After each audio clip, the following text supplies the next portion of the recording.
Welcome everybody to the Great Kingdom Warriors channel. This is Sora, aka Kingdom Warrior. In this video recording, we will be talking about the SummerSlam results last Saturday. And we'll just go through, tell you what happened, and we'll put in a little time to tell you guys my thoughts of what is going to be happening, or what we think is going to be happening, and the direction that we think they should take. So, with all that being said, I hope you guys are going to enjoy the video. Now, before we continue, if you have not seen SummerSlam, obviously this is a spoiler alert. Do not watch this video if you have not seen SummerSlam, or if you have or haven't and you're just like, I don't care, let's see what everybody else thinks, well, then stay on the video. So with that being said, we'll pop right in.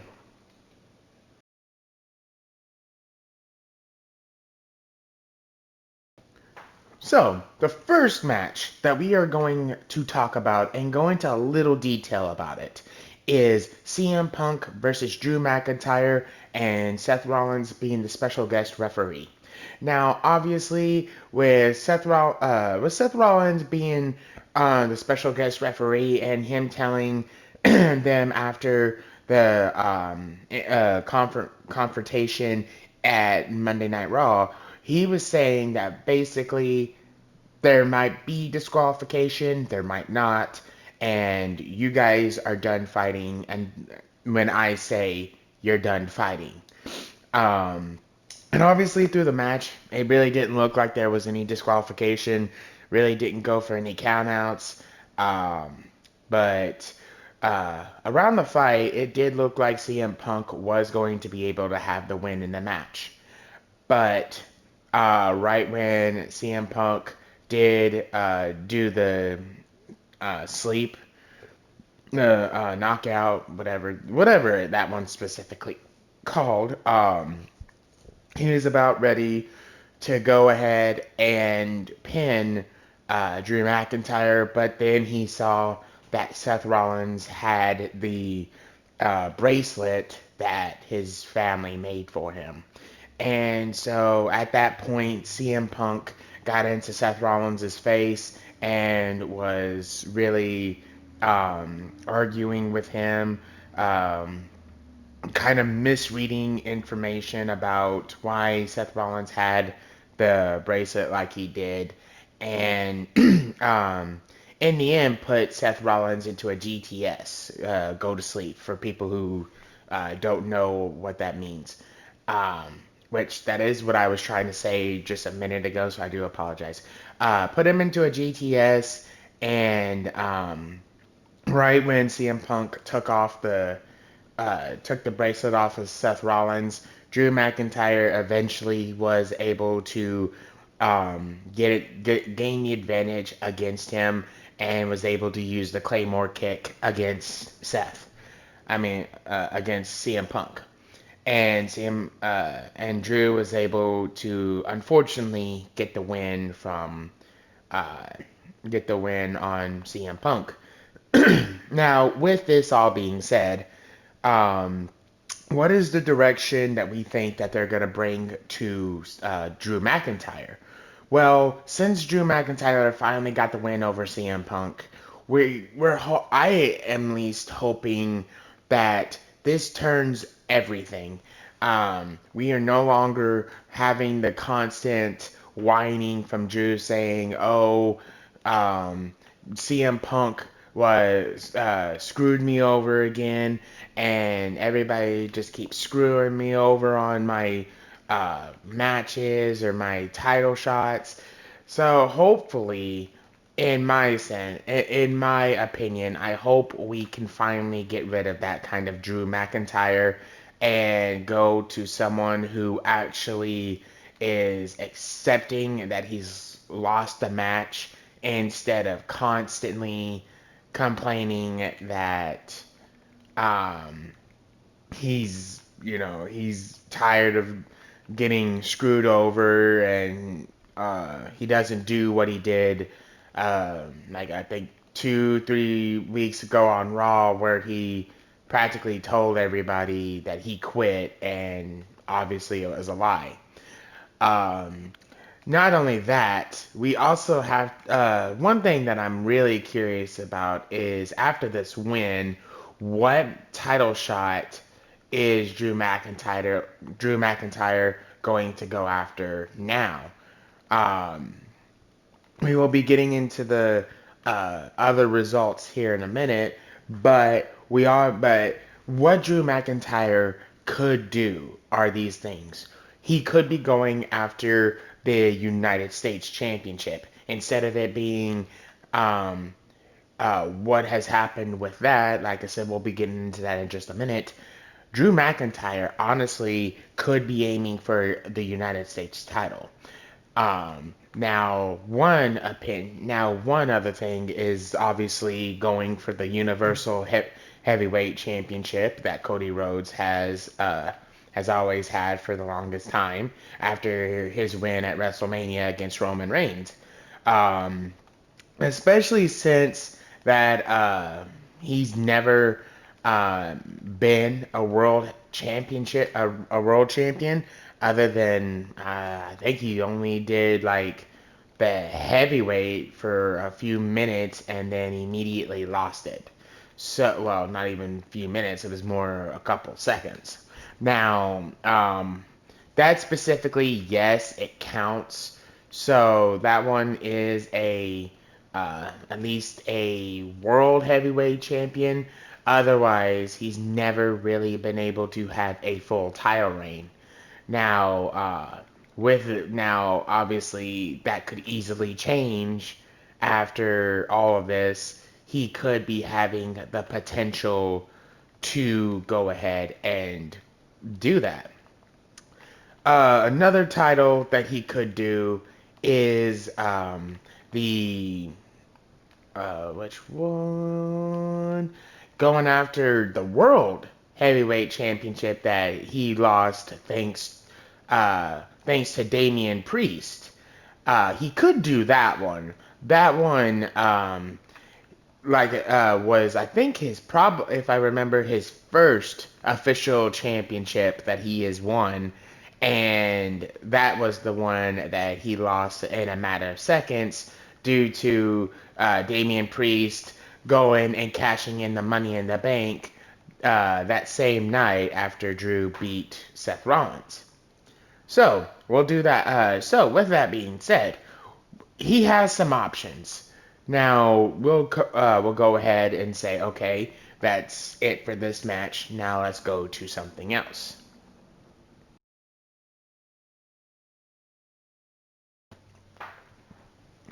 Now, the second match that we will be talking about today is LA Knight versus Logan Paul. Yeah. Okay. With that being said, LA Knight finally has something good happen to him. LA Knight, honestly, to me, is a really good character in the whole thing um, of being a WWE superstar. He has the potential. He has the crowd behind him. Everything about LA Knight was good. And now finally, after all of the bragging, after all of the picking on Logan Paul, he has finally became a champion, a world champion. LA Knight was finally able to beat Logan Paul and has officially gotten the United States Championship. Obviously, using the BTS on Logan Paul, but surprisingly, Logan Paul did try to do what he's always been known to do ever since he has started in the WWE. And honestly, sadly, it kind of seems like he's just going to continue to do it. And that was try using the brass knuckles to beat his opponent. Like Logan Paul was able to get outside the ring, and thank you to MGK, Machine Gun Kelly, for people who, you youngsters that don't know who the original rappers and good music artists were. Um, we do have MGK being in the crowd, which obviously is really awesome. But anyways, he gave Logan Paul a brass knuckle that he was going to be able to use, which was kind of funny on how he did it. Kind of like giving him like a big like hug, leaning him over the post. But obviously the ref was too, focused on somebody else, aka LA Knight. Anyways, LA Knight tried to pull Logan Paul back into the ring, and Logan was able to get a decent sized hit on LA Knight. And right before Logan was gonna finish off LA Knight, he was able, LA Knight was able to counter and did the BTS. I think it's BTS, and was able to uh, pin Logan Paul for um, 3, and was able to get the United States Championship, which honestly is kind of funny the way Logan Paul really kind of looked after the match. You could tell that he was really selling the fact that he, did not expect him to lose anytime soon. The just kind of seeming like the heartbreak that a normal champion uh, would get in that instance. So, as much as I don't like Logan Paul, I think like there's a lot of reasons I don't like him, but we'll just go ahead and not talk about that right now. You have to admit one thing is that he knows how to sell a a win or a loss.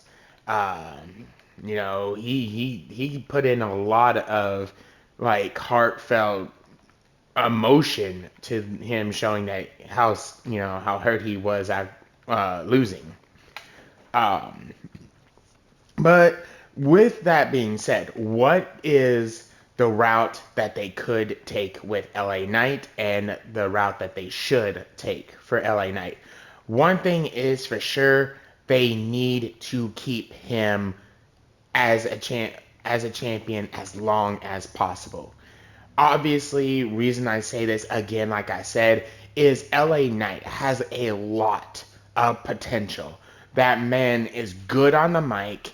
He's obviously a good fighter, and everybody loves him. Oh, like there's so like he cannot go out in the crowd and out into the ring and not get anybody booing at him.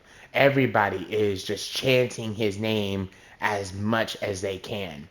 So, with all that being said, it would be a really bad idea to get him a win and then immediately take it away from him.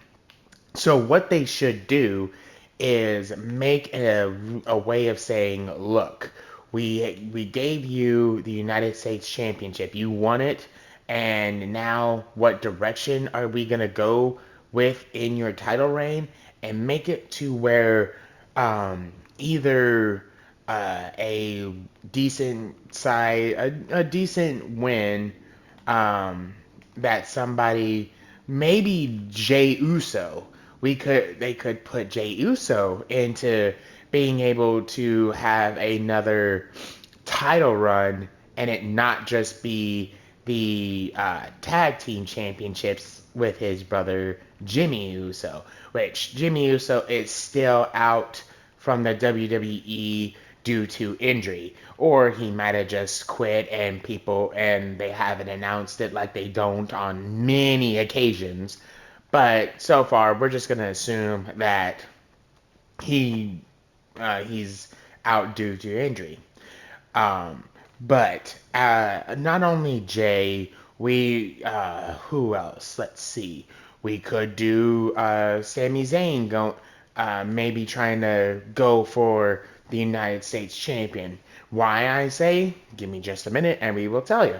But other than that, there's not really too many others that I could see wanting to go for the United States championship, other than I could see John Cena, since he is officially announced his retirement from the WWE. That would be in 2025, next year. Um, he could set himself up for a decent um, rivalry and a good story with LA Knight. So that could be another um, championship another opponent that would make LA Knight's title reign a pretty good one, and it would be a really good way of sending off John Cena. Um, so with that one, I think I think that's all I can say about the title reign for LA Knight. Obviously, the one last thing I think I should say is that um, we obviously are going to see Logan um, and LA Knight one more time for this due to the rematch clause that has been known in WWE for years. WWE will not let you, if you are a champion and you lose the match, they will immediately say, look, yes, you lost. Yes, um, you're no longer champion, but but you do have a rematch clause that says, I lost, but I get a rematch. And then after that, if you don't win, then you're back in the line. If you win, you get the title reign back. So that is a typical thing that we've seen many years throughout the WWE. So with that being said, that is it for this match. Match number 3 is this one. We now have Sami Zayn versus Braun Breaker. Now, as many people uh, have really felt the emotion with Sami Zayn finally being a champion, whether or not he's already been at least a champion before, but he finally was able to get this Intercontinental Championship. And in a lot of the matches that he has truly made himself a full-on WWE champion. He has constantly went on Raw and telling everybody, "Look, I'm a champion, but I will accept anybody who wants a shot at the champion." Um, that was always going for Chad uh, Chad Gable. I think it's Chad Gable. Um, which unfortunately at first he wasn't as much of an a-hole as he is now. He had a really good fight with Sammy, and then that's when he decided to turn heel and basically just torment Sami Zayn in front of him and his family. And then after that, Chad was able to get himself another shot at the title. But obviously that didn't work out so well. And then we had Braun Breaker get into the WWE for the draft. And now he has really made himself basically another Braun Strowman, in my opinion. Um, which is one reason I have to say that I don't really understand the hype that they put into this character. But anyways, Braun Breaker had a shot against Sami Zayn I think it was around King of the Ring or somewhere in the middle. I think it was King of the Ring.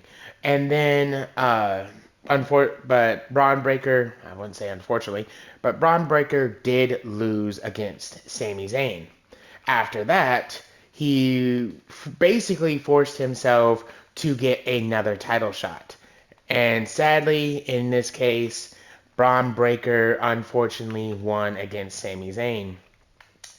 Now, the case being with all of that is what will Braun Breaker be able to do now? With Braun Breaker having a as much excuse me, sorry.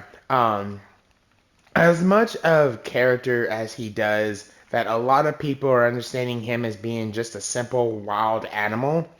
Obviously, like I said in the just a minute ago in the video, is we already know that with Braun Breaker, with Sami Zayn losing the Intercontinental Championship, it's safe to say he is instantly going to use his rematch clause to try getting the Intercontinental Championship back. Now, what they could do is that instead of really making Braun Breaker this kind of like menacing, uh, not really that interesting of a character, they could do something a lot better with his character, making it to where it's not completely boring anymore. Um, Maybe make him more able to make some decently good story material, because, like I said before, he just does not have that good potential to show a good rivalry. It's really just, oh, hey, him being an ass and him coming up and huffing and puffing and being like, you know, um, in my opinion, that just does not do any good storytelling for anybody in the WWE that's trying to make good material for their character. Now, other than that, I really don't know what the situation could be for Ron Breaker. Is, I mean, could he be like, who would be his next opponent? Who would want to even try fighting him? It could honestly be Drew McIntyre. Drew McIntyre. I mean, that would be a maybe a decently fight. Um, One character, actually, now that I think about it, that I think could really be a big opponent for Braun Breaker would be Sheamus. Yeah, Sheamus and Braun Breaker haven't really personally had that much confrontation throughout the WWE, but obviously, um, oh, I just said his name. Sheamus has been the United States champion before. So making that be the case where, hey, Sheamus going back to saying that he can get the United States title back. That could actually be a very good way of giving Sheamus a well-deserved title run, since that man has been out of WWE for years, and now he has finally come back as the Celtic Warrior Sheamus that we have all known and personally love. I think that would be a very good way of bringing his character back from the void of really just not even having any real potential in the character, except just making jokes at Drew or something. So, with that being said, I think that is the best thing we can really discuss and hopefully hope for in the upcoming uh, title reign well, in not the upcoming, but obviously for the title reign of Braun Breaker, hopefully finding some better opponents um, to make his character actually seem more dangerous and interesting than just a man who huffs and puffs like crazy and spears people. So that's it for this one. Dun. Okay, here is going to be uh, the biggest one. Actually, it's going to be the second biggest. But, anyways, we are now seeing the fall of the Judgment Day. Judgment Day has had two rocky experiences in the SummerSlam event. SummerSlam has introduced the fact that all that we think that all of the crap that has been going on with Dominic and who else? Who yeah? Who? Ooh, who is that? Oh, yeah, that's right. The girl that was going to get sloppy seconds. um, but anyways, with all that being said, we are now looking at the situation that not only was it that situation that happened with Dominic, we now have Finn Balor betraying Damian Priest. Damian Priest had his World Heavyweight Championship on the line between Gunther, the Ring General. I can't do it better than the announcer. But anyways, we have that issue going on that it looked as though Damian Priest, after him doing the choke slam, it looked as though Damian Priest was going to retain his World Heavyweight Championship. But thanks to Finn Balor was able to put Gunther's foot on the rope. And if everyone knows WWE in its past and present, is that if you cannot kick out, if you are able to either grab onto the rope or put any of your body onto the rope, you are instantly counted as you can't you kicked out. And sorry for the stutter for a sec. But anyways, with that all being said, that is what happened, and Damian Priest did not really notice how he did it until he saw the replay, and Gunther put him trying to make him go to sleep, but Damian was able to um, get a little bump up and started trying to choke out Finn Balor. So, with all that being said, that is actually really the only thing about it is that Finn Balor just costed Damian Priest the match, and we now have a new World Heavyweight Champion. Also, with that also being said, we are going to go back to the situation I talked about just a minute ago with the situation of Dominic Mysterio being betraying Rhea Ripley, and apparently is now looking like he is going to be going after Liv Morgan. Uh, Now, we've all seen the whole, oh, Liv Morgan giving eyes to Dominic, basically just falling completely in love with the guy for no apparent reason. With that all being said, he did eventually tell her that he did not want anything to do with her. He hated her. All of this. And now, obviously, as looking back, it may have been uh, all a fake way of trying to hide everything. Um, and at SummerSlam with Rhea versus Liv for the Women's Universal Championship, I think is what that one is. Rhea Rhea knocked out her shoulder, and Dominic was, trying to get her to say, hey, you might want to stop doing the match. You can't win the match like this, and all of this crap. And eventually in the end, uh, we did see that Liv was able to walk out still your Universal Women's Champion, and in the end, they both kissed, and yeah. So, with all that being said, here is the reason I say it is the fall of the Judgment Day.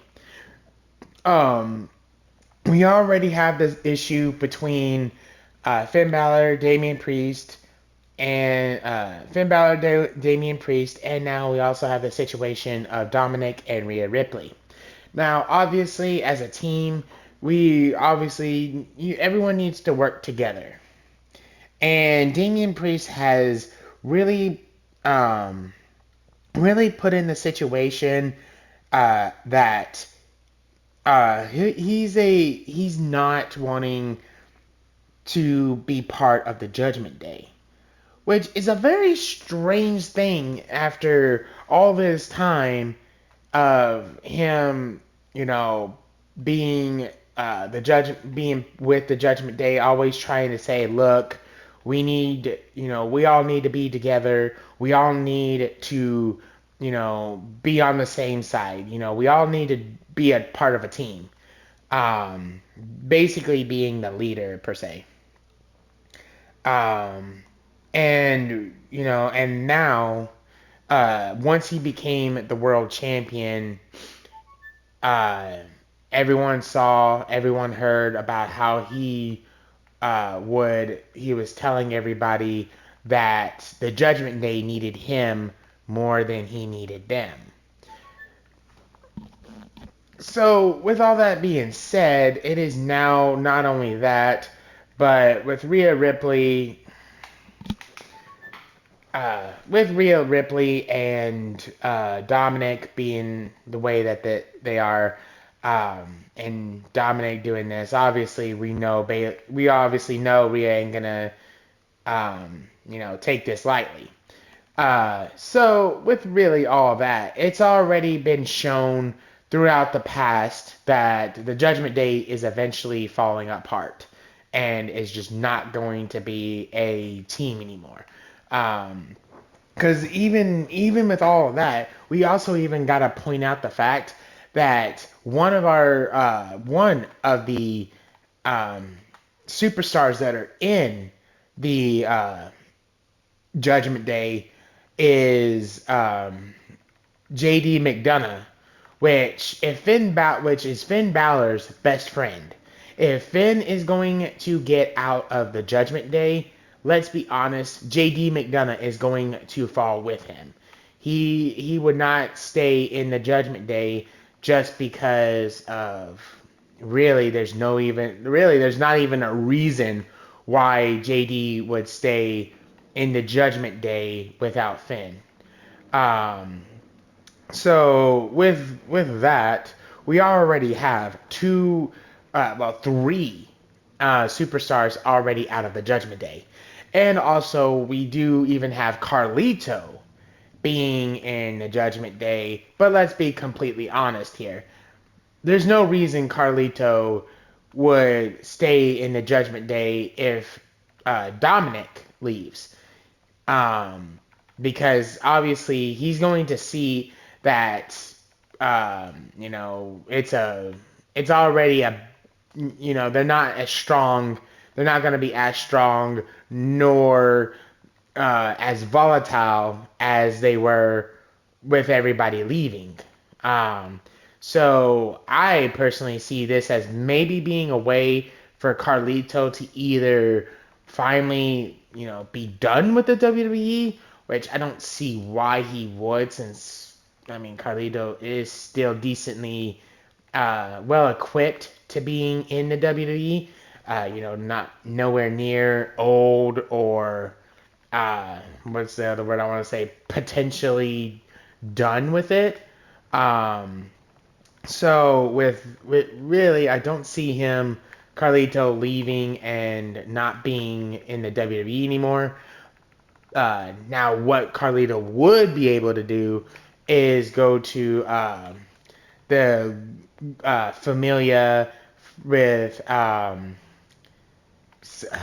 I can't remember his name at this point, but he could do that one. Join that faction and start being against Rey Mysterio again. And maybe even aiming at Dominic himself. That could be a situation since we all know Carlito and Rey Mysterio, even before now, has had their issues in the past. Um, and had their hands full of a rivalry between them two. So really, this could be a real good way of bringing back that beautiful nostalgia and saying, well, look here, you thought that Carlito may have forgotten all of his backstory between him and Ray, but then, oh hey, guess what? Ha, JK, we now have, you know, Carlito going back up against um, Rey Mysterio, and this time he's even adding his son Dominic into the fray. But no. So really, the big thing is that we are probably seeing the final straw on everything with the Judgment Day. Judgment Day, I would say probably either this Monday night on Raw or in the upcoming, um, what do I was, maybe in the next upcoming pay per view, which forgive me, I don't know, I can't remember what is exactly is next, but with that, we could obviously see that the instance where we are finally done with the Judgment Day. Um, Now, the other potential that we obviously are going to see is Gunther. Since now Gunther, the Ring General, is finally a world champion again after his loss to Sami Zayn. You losing the Intercontinental Championship, he is now the world heavyweight champion. Now the thing about that is, what is next? What could be happening in the next? What is his story, and where is it gonna go? Well, like I said before, we could see Gunther versus Sheamus.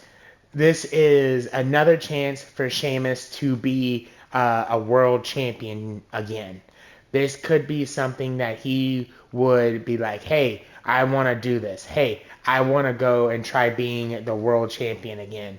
And honestly, really, Sheamus needs this. Sheamus has not been a world champion for about a good, I think, 5 years since that is what happened. He got out of WWE for the longest time, and we have not seen him hold a title or anything. And now that he is finally back, he's finally in the WWE again. This could be his potential chance of saying, "I am ready to be a champion again." Now, what that could mean though is which one would Sheamus go after? Like I said, I think he's gonna go for the world championship, which obviously Gunther has to beat Damian Priest one more time.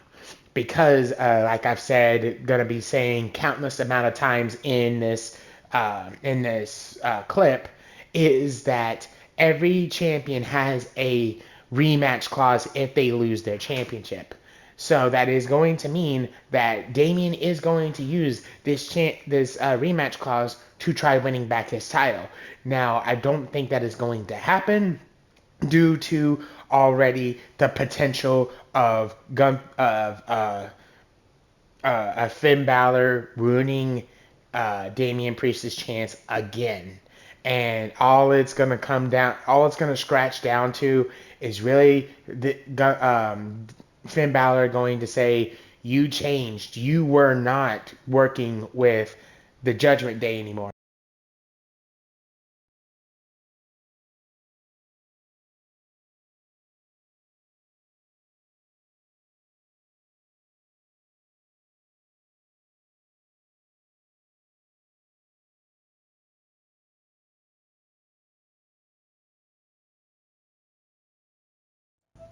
So, in that case, it is really just like I said, it is really going to come down to um, what really is going to be the situation.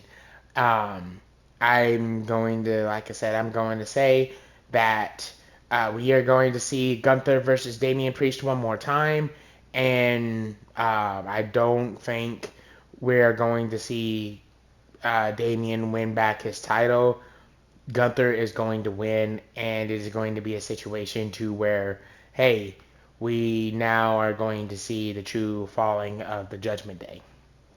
So, on that match, I think that is the last thing I can say about that match. So, with that being said, we are going to jump into the last topic of this video before that it will be leading up to Raw tonight.